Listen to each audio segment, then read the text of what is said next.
So to find a point of concurrency, when you look at your notes, if you've seen the notes of section 5.3, it says you got to find the point where all three perpendicular bisectors meet or angle bisectors where they all meet.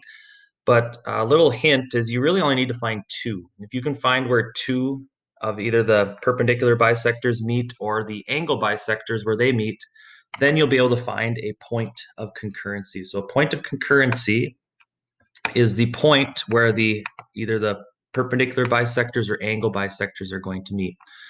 So to find perpendicular bisectors, like if we're looking at number 1 here, always choose when you're working with perpendiculars, choose if you can vertical and horizontal lines because it's really easy to find perpendiculars to those.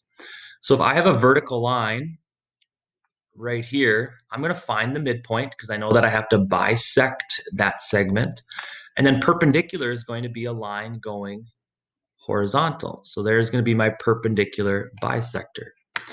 Next, I'll choose this horizontal line, and I'm going to find the midpoint. It's a distance of 1, 2, 3, 4, 5. So the midpoint is going to be at 2.5, which is right here. And then perpendicular is going to be vertical. Now that means that my perpendicular bisectors are meeting right at that point right there, which also is going to be the y-coordinate of this point over here, and then the x-coordinate of this point over here. So they're meeting at the point 3.5 and the y-coordinate of 2.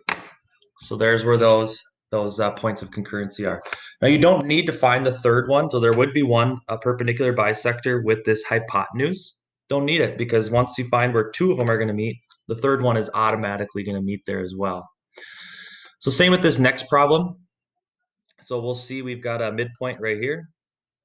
So we'll make a perpendicular bisector going vertical.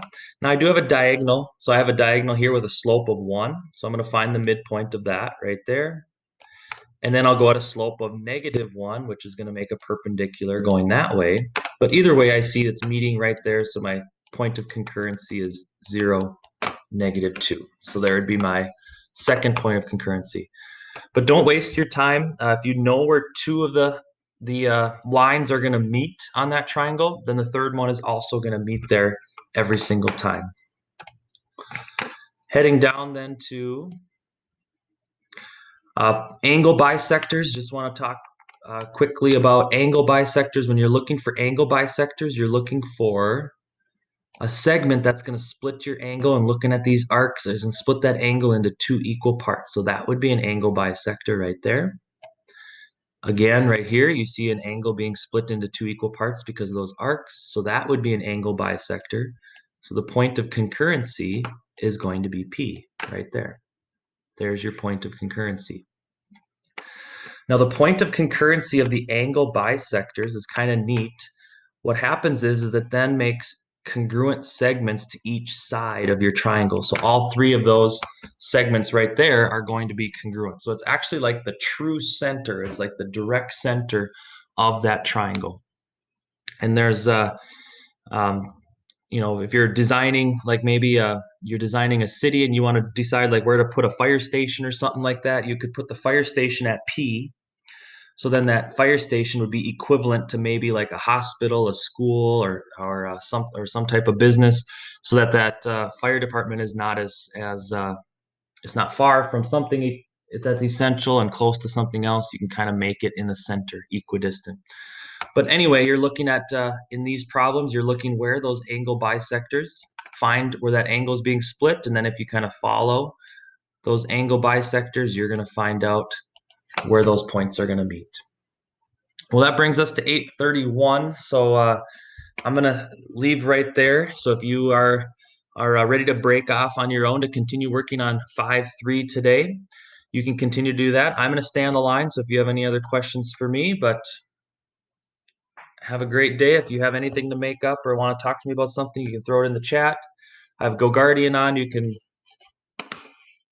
chat with that or let me know. Leighton?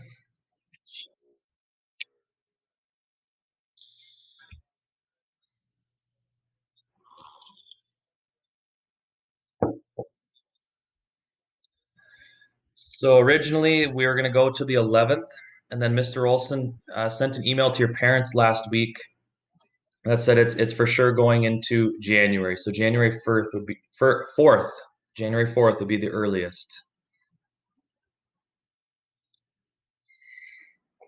Hey, preaching to the choir. Me too.